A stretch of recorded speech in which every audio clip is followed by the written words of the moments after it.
8 नात्सीवाद और हिटलर का उदय। ये कहानी है एक सुबह की, जब रुकैया कक्षा 9 की एक जिज्ञासु छात्रा अपने गुरुजी कबीर के पास जाती है। रुकैया: नमस्ते गुरुजी, आज आप मुझे एक ऐसी कहानी सुनाइए जो इतिहास की हो लेकिन कहानी की तरह मजेदार लगे। मैंने नात्सीवाद और हिटलर के बारे में सुना है पर वो मुझे बहुत उलझा हुआ लगता है। गुरुजी कबीर: नमस्ते रुकैया, तुम्हारा सवाल बहुत अच्छा है। चलो आज हम नात्सीवाद और हिटलर की कहानी को कहानी की तरह ही समझते हैं। आज से लगभग 100 साल पहले एक देश था, जर्मनी। यह देश पहले विश्व युद्ध में हार गया था। हार के बाद उस पर वर्साई की संधि नाम का एक बहुत ही कठोर समझौता थोपा गया। इस समझौते ने जर्मनी को कमजोर कर दिया, उसे युद्ध का दोषी ठहराया और उस पर भारी जुर्माना लगाया। जर्मनी के लोगों को यह बिल्कुल पसंद नहीं था। उन्हें लगा कि उनके साथ बहुत अन्याय हुआ है। इसी समय अडोल्फ हिटलर नाम का एक सैनिक था। वो भी जर्मनी की हार से बहुत दुखी था और वर्साई की संधि से बहुत नाराज था। उसके मन में एक ही बात थी, जर्मनी को फिर से महान बनाना। उसने एक नई पार्टी बनाई जिसका नाम था नाजी पार्टी। शुरुआत में नाजी पार्टी को ज्यादा लोग पसंद नहीं करते थे, लेकिन जब जर्मनी में भयानक आर्थिक संकट आया तो हिटलर ने इसका फायदा उठाया। उसने लोगों को बड़े बड़े सपने दिखाए। उसने कहा, मैं जर्मनी को फिर से ताकतवर बनाऊंगा, सारे अपमान का बदला लूंगा और हर जर्मन को नौकरी और सम्मान दूंगा। उसकी बातें लोगों को बहुत अच्छी लगीं और धीरे धीरे उसकी लोकप्रियता बढ़ती गई। 1933 में हिटलर जर्मनी का चांसलर बन गया, जो प्रधानमंत्री जैसा एक बड़ा पद होता है। सत्ता में आते ही उसने एक एक करके सारी लोकतांत्रिक डेमोक्रेटिक व्यवस्थाओं को खत्म कर दिया।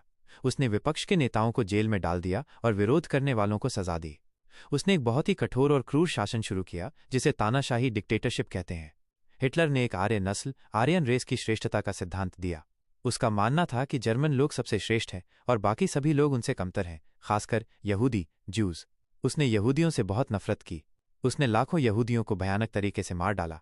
इसे प्रलय, होलोकॉस्ट कहा जाता है। रुकैया: गुरुजी, लेकिन उन्होंने ऐसा क्यों किया? गुरुजी कबीर: रुकैया, हिटलर का मानना था कि जर्मनी की सारी समस्याओं की जड़ यहूदी थे। उसने उन्हें हर बुरी चीज के लिए दोषी ठहराया।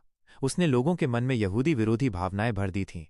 हिटलर ने जर्मनी के बच्चों को भी अपनी विचारधारा, आइडियोलॉजी सिखाई ताकि वे बड़े होकर उसके जैसे बने। उसने लड़कियों को शुद्ध नस्ल के बच्चे पैदा करने के लिए प्रोत्साहित किया। हिटलर ने जर्मनी को फिर से मजबूत बनाने के लिए बहुत सारे सैनिक और हथियार तैयार किए। उसने दूसरे विश्व युद्ध की शुरुआत की जिसमें लाखों लोग मारे गए। हिटलर का यह सपना था कि वो पूरी दुनिया पर राज करे, लेकिन 1945 में उसकी सेना हार गई और उसने खुद को मार लिया।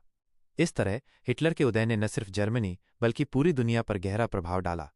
नात्सीवाद का ये सबक हमें सिखाता है कि किसी भी एक व्यक्ति को इतनी शक्ति नहीं देनी चाहिए कि वो लोगों की आज़ादी और इंसानियत को कुचल सके।